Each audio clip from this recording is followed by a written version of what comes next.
I don't have an automatic focusing lens, but it does have a tiny screen on the camera. So this is how I have to check if I'm in focus or not. And it'd be really annoying if I wasn't in focus. Alright, hello, welcome to the Durty 20 podcast.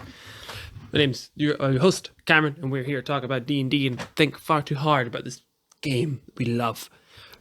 This is part 2 of a series? This is part 2 of Game Flow I've been doing. Someone asked me how to improve the game flow of the game. And I think last week we were talking about how I think it is mostly brain overload. That was the thing. It's easier to improv and come up with cool situations and bounce off of your players when your brain isn't completely preoccupied with all of the things that come along with 5e. So that be skills and abilities and trying to think of number scores. No, ability, trying to think of every DC individually every single time. All of that. But that's for combat almost. That's for combat specifically. So my suggestion was to take some stuff away from combat, but that was all last week. You can go watch that episode. So, this week it was about not in combat. All the other stuff that comes along with that. And I think this is obviously another really big topic because it's essentially social interaction and exploration in the same vein. And how do you make that flow better? So I think there's two answers. Or there's 2 points. There's like the practical stuff, and then there's the arty-farty stuff of like skill. It's not of skill. It's feelings. It's not necessarily a skill. No, it is a skill, but it's not necessarily something that can be taught. Like I said this last week. If I didn't, it's a good quote. Nothing worth learning can be taught. You have to figure it out yourself. But I'm going to try and help you figure out how to figure it out. So, we'll start with the practical advice first. Urgency is one. If you have some form of urgency in your game, the players are going to want to move on, which increases the game feeling of the flowness. If they're like, okay, let's take an example. They have a timer, right? They've got 3 days to figure X problem out. They're not just going to hang out and talk to each other for hours. Well, no, hold on. That's different. They will sit and role play with each other for hours in the shop and such. But they're not going to spend that whole time doing nothing. Actually, that's completely wrong. They absolutely will. They will do that. You need to push them along. You need to push them into decision making, which is another form of urgency. You have urgency. They need to solve X problem in 3 days. But when they start sitting and talking for too long, you need to be the one to go, what are you doing? Like, sometimes just asking, what are you doing, is enough. You just go, what are you doing? What are you guys up to? And then they'll be like, oh, well, okay, are we going to the shop? Yes, okay, we'll go to the shop. And we'll ask this guy X questions. So urgency, like some need to move is quite important.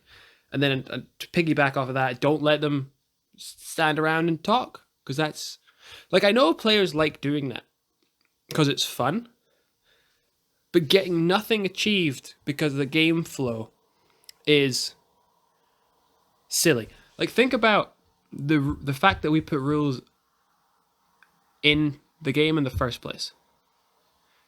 Don't know if that was a good sentence, but like, we don't just let the players kill someone immediately, or we don't let them solve a problem without first using their brains.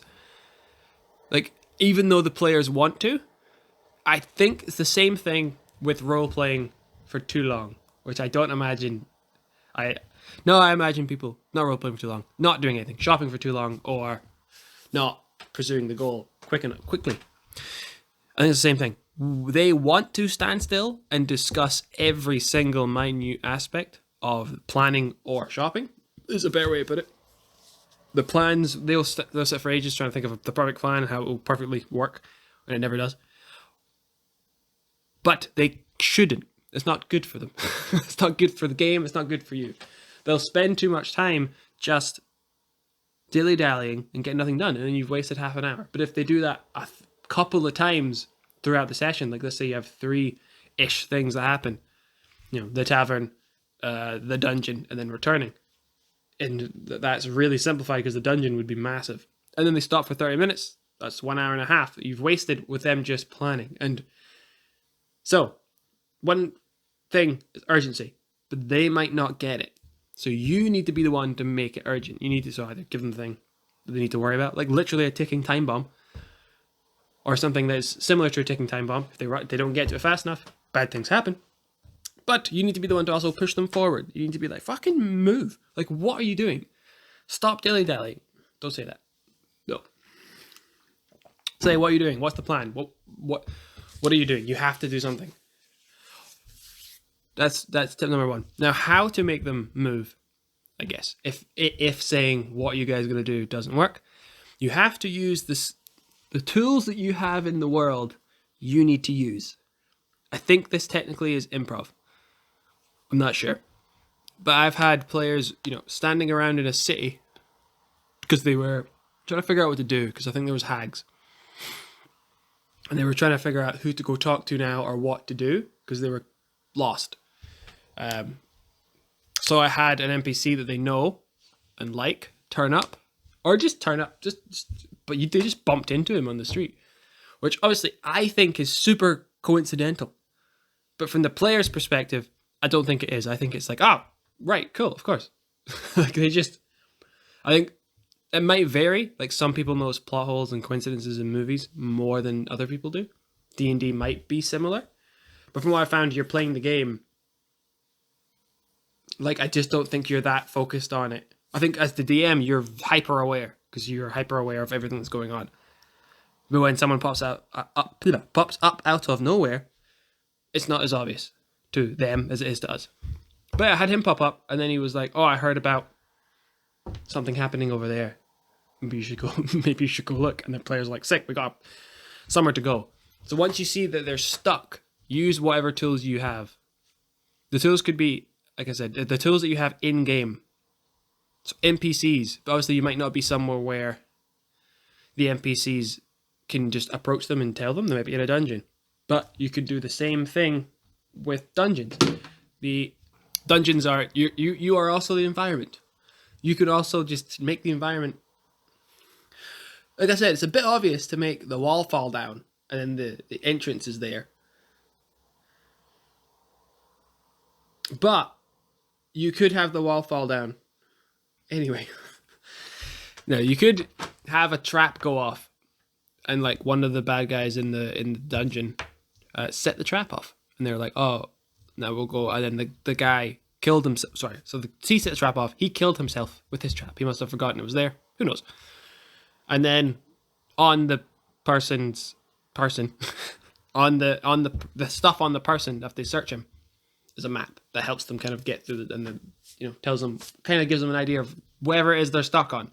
Like you're using tools to help them go through instead of, it's translating. This is why it's kind of a skill. It takes a little bit of a while to get. Instead of just saying, this is the puzzle, you're finding a way to translate that information in the game world.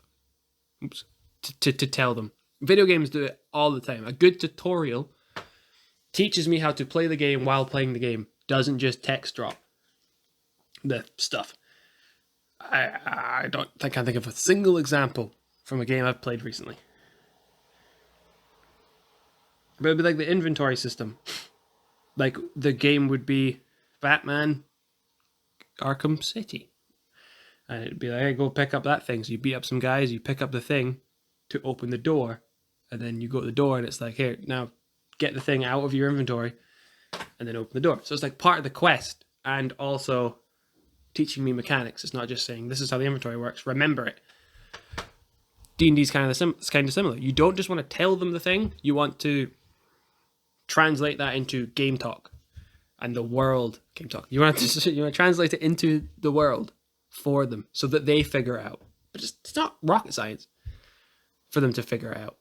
Like I said in the last episode as well, you want to give players the "Hoyo" moment. You want to give them the eureka moment. So giving them things to solve that a 5-year-old could solve still lets them feel like they're solving things, feel like they're playing. You don't solve it for them. That's another way to keep the game flowing. Once you see that they're stuck, you can push them forward. And once you add some urgency into them with ticking time bombs and that, they will push forward, and that's the kind of game flow. But that's practical tips. There isn't many. That's all I do. There might be more, but that's all I do. The other one is the actual skilly arty-farty thing. It's pacing, right? Pacing is not doesn't have a set structure. Really. Like, obviously you can think of it as a rising and then a falling, because you kind of ramp the pacing up to the climax and then you trail off. But obviously you can't put the climax at the very end of the session, because they're usually honestly tired. D&D is quite a mentally stimulating game, because you're imagining so much and you're thinking so much and you're role-playing so much and you're improvising so much. And problem solving, right? It's basically just problem solve the game. So I think people's brains get tired. So they start making mistakes in combat at the end, and they start not thinking things through properly and not coming up with ideas. So if you've got the boss fight right at the end, which is the climax, and they're so fucking tired, you'll just end up with really annoyed players, because you need them for it to be challenging, and you kind of need them to fail things. But if they're so tired and grumpy that it pisses them off, no one wins. They don't get the satisfaction of winning, and you're not allowed to. You're not. It's not received as well, the challenge you put on them. So you put the climax of the adventure at like 4. At 4, if the session's out of 5. that's I was gonna say, like, the room, there's a 5 room dungeon. I can't remember who it's by, but 5 room dungeon is pretty good. It's basically the 3-act structure put into dungeons. But the idea being that number 4 is the climax and number 5 is the reward. So room 1, 2, 3 is getting to, there's like the puzzle and then the combat and then some other stuff, or the setback, and then they get to the climax, and then there's the reward. Whew.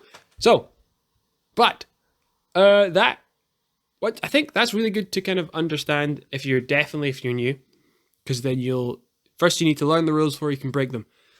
Because if you want to put the climax at the end, you can do some amazing stuff with that. Like, this is what I remember, like, this is kind of artsy farty and feely. Like, you can break a lot of these rules to make a point, which is art.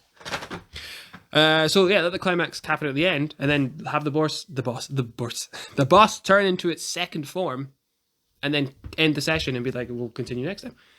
And that shit is fucking exciting for players. I don't think you can nail it. You won't nail it every time doing something like this, but it's definitely good to aim for it. Ooh, I heard, I think it was actually Matt Colville. I'm not sure. Great teacher of the dungeon mastering. He said it's better to end. I hope it was him. It's better to end the session early than let it run late. So if you see a perfect climax, a perfect moment, you have to end the session there, and then we'll continue next time. Even though you have stuff planned, and the players are like, fuck, we want to play. Leave them wanting more. But also, as I was saying about the brain fog, like, you don't want brain fog. You want to have all of your faculties about you so that you're able to improvise this stuff. That's why you need stuff to be free. You need stuff to be a bit freer in terms of all the prepping and planning and having all that stuff in your head. You need free space for your brain to run and for the creative juices to actually be used. Fuck, I hope that made sense. This will be a perfect time to end it. All right, and then you bring it to the climax and you end it. You have to be you have to be looking for it. You have to be ready to see it. Can't do that if your brain's completely occupied with all the shit that's going on in your head. Game flow, there was, crap, I had a point about that. Oh yeah, okay, so the brain fog, if you're right, so if you've prepped too much, I think that can also hinder the game flow. Because you have such an idea of what's happening beat for beat. Like, they're going to go to the town, and then this NPC specifically is the person they're going to go see, and then they're going to make their way through the forest, and like the route in the forest, and the route in the forest, they know how to get, it's too much prepping. I think you need to leave space for stuff. Is this game flow though? Is this game flow? I feel like this is a little bit more general advice on prepping, but leave some space in your prepping so that you can move things around a little easier. And this doesn't make sense. No, it does. Yeah, if you have, this is not the way I'm explaining it. If you have space in your prepping, like you've not prepped everything down to the T, like I said, you're looking to make stuff up. If that makes sense. Like if you know that the cultists are summoning, I think I always use an example. Cultists are summoning someone in the basement of the tavern, and you don't necessarily have a way for the players to find out about the tavern. You just know it's happening. I would prep a way for them to get to the tavern, but I would prep like 3 ways, right? A 3-way. You'd prep like a couple of ways, a couple of hooks to grab them, and you're always looking for a spot to plop those hooks in. But in terms of prepping, like who the person is and what their backstory is, and who's the tavern, and who's the tavern, who lives in the tavern, and what the name of the character is, and what's her backstory, and what's the backstory of the town. Like having all that in my head is too much. I literally just have the tavern, and the tavern's called something, and the barkeep has a name, and then I have 3 hooks to get them to the bar, and then I've prepped the encounter of the bomb. For example, by freeing up that much space in my head, as I said, I've left this creative space to throw in improv things to get players to go to the tavern. And then even when they're in the tavern, my brain's a lot more open to them finding out about the basement party, basement summoning party that the cultists have, because I am looking for improv sections. But also, because I play this way and I've done it this way for years, I'm good at it that way. Like you might not be good at it yet, or it might be not style for you of leaving things kind of open to allow the game to flow better, because I'm going to be always looking for ways to give players the improv. That was a weird way to go about that. But it's all about styles and preference at the end of the day, because game flow is pacing, which is very arty, which is not a science, which means it's really how you play and how you prep, which is also why this game is beautiful. But main ones is you can't let players stand around and talk for too long. You have to push them forward. You have to give the game a little bit of urgency. And you have to understand the basic kind of concepts of pacing first, which would be rise up and fall. There's other types of pacing, to be fair. There's, I kind of call it up and down. Like you have something super exciting and then you calm down. Then you have something super exciting again and you calm down. Then you have something super exciting and then you end it. So it's kind of a rising tide. So you bring the excitement up and then you bring it down and then they get to relax. And then you bring it up again with some combat and then you bring it down, let them relax. I think if you were to put it in different terms, it'd be like an encounter, a puzzle, an encounter, a puzzle, an encounter. You'd put it that way. Or an encounter, a puzzle, and then a trap, like Fill in the Room with Water, where it's super high octane puzzle solving, whereas another puzzle, low octane puzzles, would be solving riddles. Yeah, that's good enough. Solving riddles, kind of slower. There's not really a time limit on it. Well, it's not a trap if there's no danger of failing, right? A trap would be the high octane puzzle. So I'm getting my metaphors all mixed up. But that's game flow part 2. It's a lot more open and it's confusing. But same with social interaction. That was more exploration. But social interaction, how do you keep the game flowing? That's mostly improv. Like you need to be, it's mostly improv with the translation thing. Like you want players to move on from a situation. You want to reveal the bad guy, or you want to reveal that the person's trying to kill them and he's actually the bad guy the whole time. And so the king's going to get them executed unless they leave right now type stuff, like social, right? It's complete social interaction. That is much more of an art. And that's a whole episode that I'll have to write. Basically, I'd have to write like a fucking lesson plan for social interaction. Because I think it's really hard. My examples, I can't come up with examples off the top of my head where I can for combat, but can't do it for social interaction. So tune in next time for game flow and social interaction. I don't know if this was of any use. I hope it was. It did feel like I just rambled for 20 minutes. Like, share, and subscribe. And if you want to support this stuff, links in the bio for Patreons and coffee pages. Thank you once again for listening.